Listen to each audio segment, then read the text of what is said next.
Hoy tenemos un capítulo especial en Conciencia. Estaremos en París, conociendo el trabajo de investigación que realiza el Dr. Javier Pizarro Cerda. El Dr. Pizarro es un científico costarricense que estudió biología en la Universidad de Costa Rica. Realizó un posgrado también en biología mientras trabajaba en el laboratorio de la Escuela de Medicina Veterinaria de la Universidad Nacional, al lado del Dr. Edgardo Moreno. Ambos desarrollaron investigaciones con una bacteria patógena intracelular llamada Brucella, que se aloja y afecta principalmente a mamíferos. Realizó estudios de maestría y de doctorado en la Universidad de Marsella, en Francia, y actualmente es investigador del Instituto Pasteur, en París.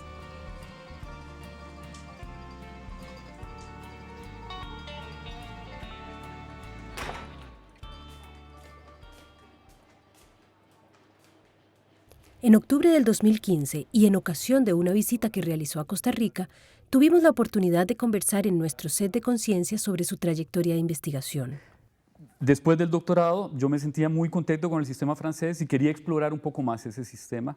Y igualmente tenía curiosidad por investigar otros patógenos bacterianos. Entonces, en ese momento estaba con Brucella y decidí interesarme por otro sistema bacteriano, Listeria.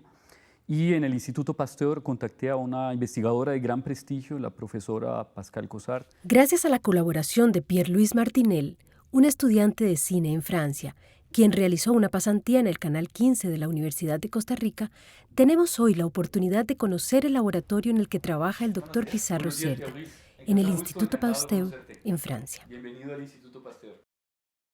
Muchas gracias, Javier, Gracias por para tu tenernos entrevista. aquí. Y entonces la primera pregunta que tenía es que ¿a qué se dedican en su laboratorio en Pasteur? Pues en este laboratorio trabajamos dentro de lo que es la tradición de Louis Pasteur, la tradición pasteuriana. Louis Pasteur fundó este instituto en 1888 y en ese momento se creía que muchas enfermedades eran de origen espontáneo. Y Louis Pasteur precisamente demostró que bacterias pueden ser el origen de enfermedades. Entonces él empezó a identificar agentes patógenos y entonces en nuestro laboratorio, pues bueno, nos ubicamos en esta tradición y estudiamos esencialmente una bacteria que se llama Listeria monocitógenes, una bacteria que causa enfermedad en humanos. Es una bacteria que encontramos en el medio ambiente, pero puede entrar en contacto con humanos y en ese momento puede causar enfermedad. Entonces sí, es una grande plaga de nuestra época. Es una bacteria interesante porque no se generan tantos casos, son pocos casos, pero los pocos casos que se generan son casos que pueden ser mortales. Y en efecto es una bacteria de nuestra época porque es una bacteria que crece a 4 grados. Entonces un alimento que es contaminado puede generar más bacterias que se replican en un refrigerador, en un medio que está a 4 grados. Entonces, por supuesto, esto es algo que vivimos únicamente en nuestra época. Entonces, como acabas de decir, en efecto es una bacteria, una enfermedad de nuestra época. ¿Cuántos investigadores tienes aquí? ¿De dónde vienen? ¿Cómo se pasa toda esa organización en el laboratorio, que es muy internacional? Claro, pues bueno, realmente es una ventaja, es un beneficio importante tener investigadores que vienen de muchos lugares del mundo. En este momento tenemos investigadores portugueses, españoles, franco-finlandés, de Estados Unidos, de Francia por supuesto, casi la mitad es francés, pero la otra mitad es extranjera, vietnamita, del norte de África, un costarricense también. ¿Usted es el único investigador que viene de América Latina?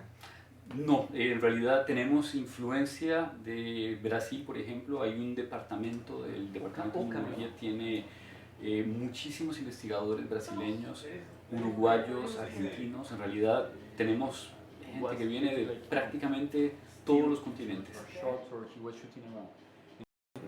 Pues bueno, como te decía anteriormente, en este laboratorio trabajamos sobre una bacteria que se llama Listeria.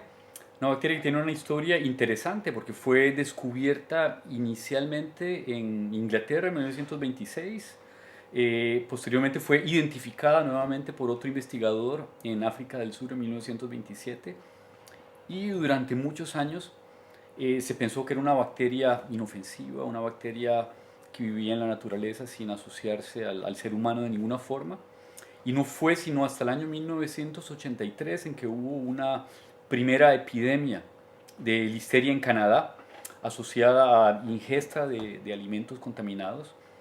Y fue en ese momento precisamente que nos dimos cuenta en la comunidad científica que listeria era un patógeno humano que tiene una gran cantidad de adaptaciones para asociarse a nuestro cuerpo y para causar enfermedad. Es una bacteria que tiene una gran cantidad de armas para causar enfermedad. Si hacemos una analogía, por ejemplo, podríamos decir que listeria es un ladrón que tiene diferentes armas, cuchillos, sogas, pistolas, y este ladrón trata de robar, trata de asociarse, de entrar a robar una casa, un edificio. Nosotros representamos esta casa o este edificio, entonces listeria utiliza estas diferentes armas para tratar de entrar a la casa. Y listeria precisamente se aprovecha de elementos que normalmente tienen otra función. Por ejemplo, en ese mismo edificio tenemos ventanas que nos permiten iluminar la parte interior de las habitaciones. Entonces la función principal de la ventana es dejar pasar la luz. Sin embargo, listeria se aprovecha de estas ventanas para entrar al organismo. La función de las ventanas no es dejar entrar a los ladrones. Pues en el caso de listeria nos encontramos exactamente en la misma situación. Listeria se aprovecha de algunas funciones de nuestras células, de nuestro organismo, y las aprovecha dentro de su propio beneficio. En nuestro laboratorio entonces estudiamos la interacción entre listeria. Aquí tenemos algunas colonias de esta bacteria que están creciendo en una placa de agar, y estudiamos la interacción con células humanas. Aquí tenemos un cultivo de células que son susceptibles, células humanas que pueden ser infectadas por listeria. Entonces generalmente utilizamos un cultivo de estas bacterias que será puesto en contacto con estas células en nuestros cuartos de cultivo celular, y posteriormente, utilizando algunas herramientas como microscopía, estudiamos y observamos la interacción íntima entre estas bacterias y las células, y observamos cómo estas bacterias, con sus diferentes armas y herramientas, logran entrar en el interior de las células.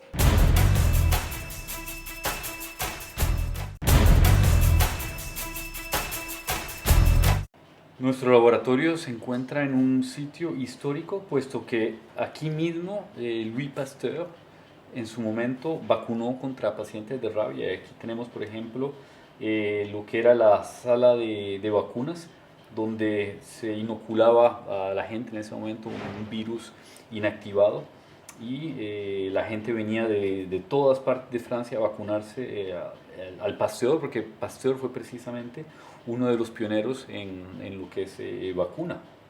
Pues en nuestro laboratorio estudiamos diferentes tipos de listeria. Existen diferentes variedades, diferentes especies, y si utilizamos la analogía que hicimos recientemente con un ladrón y una casa, podríamos decir que algunas listerias, por ejemplo, son como transeúntes que nos podemos encontrar en la calle, personas con las cuales tal vez no interactuamos del todo, que no nos producen ningún efecto. Pues tenemos algunas especies de listeria, por ejemplo una bacteria que se llama listeria inocua. Es una bacteria que vive en el medio ambiente y que no posee ningún tipo de arma, ningún tipo de adaptación para invadir nuestro organismo. Entonces es una bacteria realmente que no produce ningún problema al ser humano. Existen, sin embargo, otras bacterias, por ejemplo listeria monocytogenes es la especie más conocida por su capacidad a adaptarse y causar enfermedad. Y esta bacteria precisamente tiene una gran cantidad de armas. Habíamos hablado antes de, por ejemplo, pistolas, cuchillos, sogas que le permiten al ladrón invadir una casa.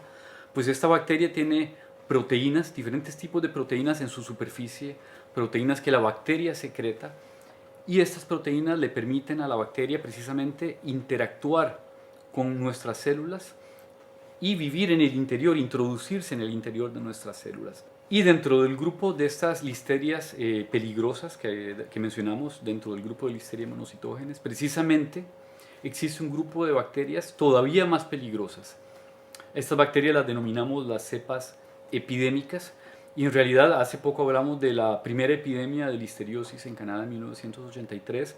Si seguimos el historial de todas estas diferentes epidemias, nos damos cuenta que son en realidad unas pocas cepas de Listeria monocytogenes. Son dentro de un grupo de ladrones, podríamos decir, es un grupo muy pequeño el cual produce los mayores daños. En el laboratorio precisamente acabamos de hacer un descubrimiento muy recientemente de cuál podría ser el arma potencial que estas bacterias utilizan para causar mucho mayor daño. La hemos descubierto, pero no sabemos todavía cuál es su mecanismo de funcionamiento. Sabemos que esta arma existe, pero no sabemos cómo funciona, no sabemos cómo le ayuda a la bacteria para, por ejemplo, para entrar dentro de una célula, para romper esta barrera que la separa del medio exterior y que le permite invadir las células. No sabemos cuál es esta arma que le permite al ladrón entrar en la casa y robar. Entonces, precisamente, eso es un descubrimiento muy reciente que hemos hecho y que estamos tratando de profundizar, porque una gran parte de la investigación que hacemos en este laboratorio nos permite no solo estudiar Listeria, sino en tratar de extrapolar a otros modelos y a otras enfermedades los descubrimientos que hacemos en Listeria. En algunos casos hacemos un descubrimiento que nos permite entender, por ejemplo, cómo funcionan otras enfermedades causadas también por patógenos bacterianos. Por ejemplo, el patógeno que causa la tuberculosis, el patógeno que causa la peste, utilizan algunos mecanismos de infección que son similares a los de Listeria. Entonces, entendiendo cómo funciona Listeria, podemos también lograr entender cómo estas otras enfermedades pueden desarrollarse en el ser humano. Y ahora vamos a mostrarles un poco alguno del equipo que utilizamos en el laboratorio precisamente para estudiar la interacción entre Listeria y las células humanas.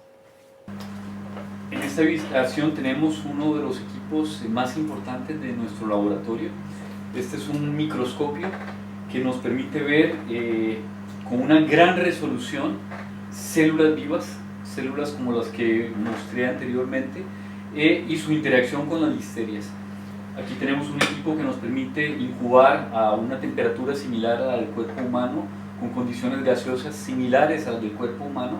Tenemos cámaras muy sensibles y podemos marcar con diferentes colores diferentes elementos de la bacteria y de la célula que nos permiten observar cómo interactúan y sobre todo los primeros momentos de la infección, que son los momentos cruciales, los momentos cuando la bacteria entra dentro de la célula que va a parasitar.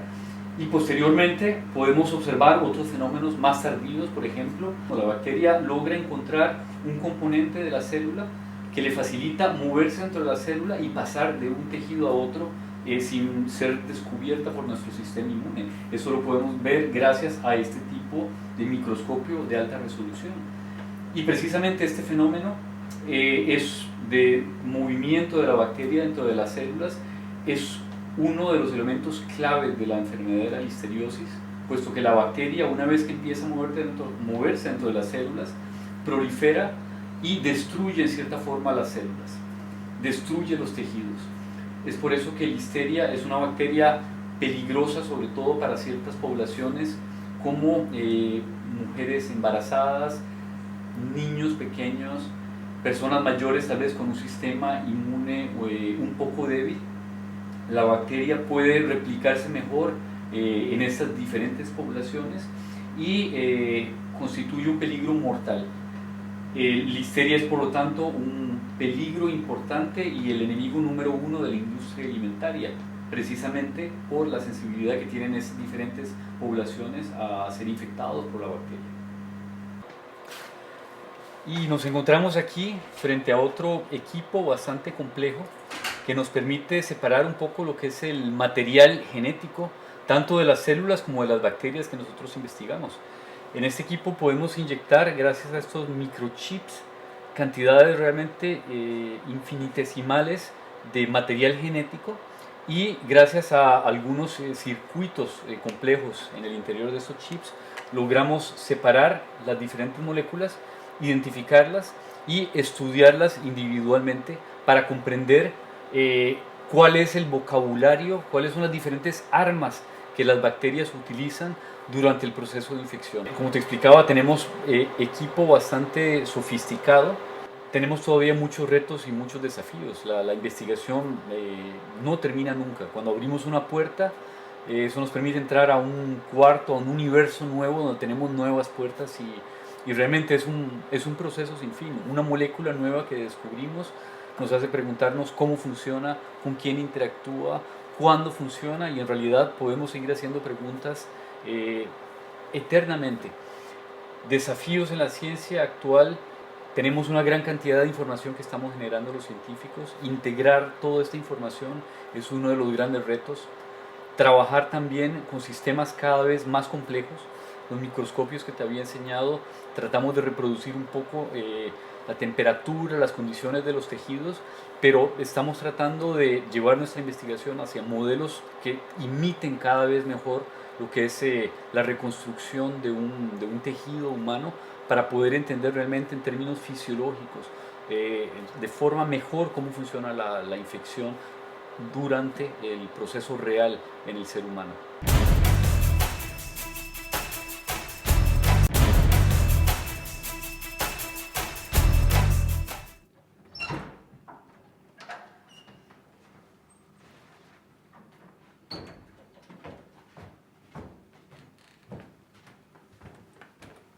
Y aquí nos encontramos en el Museo Pasteur. Nuestro laboratorio se encuentra justo aquí al lado y está conectado con este museo por un pequeño pasillo. Y nos encontramos en el lugar donde Pasteur vivió los últimos años de su vida. El instituto se creó en 1888 y Pasteur habitó aquí, en este que era un antiguo pueblo en las afueras de París, el pueblo de Vaugirard, hasta el año 1895 en el que él muere. Y es interesante porque durante varios años la familia de Pasteur se llevó mucho mobiliario hacia Versalles y estos apartamentos quedaron vacíos. No fue sino hasta el año 1922, cuando se celebró el centenario del nacimiento de Pasteur, que varias delegaciones internacionales visitaron estos locales y nació la idea de restituir el ambiente tal y como lo había vivido Pasteur en su época, con todas estas pinturas de grandes artistas de su momento. Pasteur, también un gran pintor, en algunas de sus habitaciones superiores están decoradas con pinturas hechas por el mismo Pasteur. Y fue entonces en el año 1936 que este museo abre sus puertas tal como lo vemos hoy en día. Aquí tenemos entonces, por ejemplo, algunos de los salones en los cuales habitó Pasteur, y en la parte superior tenemos algunos de los equipos que Pasteur utilizó en su época. Por ejemplo, algunos de los balones que le sirvieron, balones de cristal, que le sirvieron para demostrar que la vida no se genera espontáneamente, y algunos de los microscopios que el mismo Pasteur utilizó en su época para describir toda esa vida unicelular que Pasteur y sus discípulos descubrieron en ese momento. Pues en efecto, la tecnología ha evolucionado desde la época de Pasteur hasta hoy en día, y es interesante porque algunos elementos, por ejemplo, los lentes de sus microscopios, como algunos de los que tenemos aquí, en su época ya eran muy poderosos. Probablemente algunos de esos lentes son los mejores lentes que se han producido hasta ahora. Entonces la parte óptica no ha cambiado tanto, es todo lo que se encuentra, por ejemplo, alrededor de los microscopios, que ha permitido que hoy en día podamos observar objetos muy pequeños que eran impensables. Otro aspecto interesante, en la época de Pasteur, por ejemplo, él mismo hacía los dibujos de lo que él observaba en el microscopio, él mismo en sus publicaciones era quien dibujaba las bacterias y los microorganismos que veía. Pasteur era un artista, lo que le permitía precisamente transmitir esa información. Posteriormente, o alrededor de la misma época, aparece la fotografía, y durante prácticamente 100 años la fotografía argéntica de plata fue lo que, digamos, el medio para captar lo que se veía detrás del microscopio. Ya a partir de los años 90 llegó la era digital, y lo que nos permite pasar nuevamente a una nueva etapa y hacer descubrimientos que no podíamos hacer antes, hacer reconstrucciones digitales de objetos sumamente pequeños. Entonces, por ejemplo, en todo este campo de la microscopía definitivamente ha habido una evolución importantísima desde la época de Pasteur hasta hoy en día.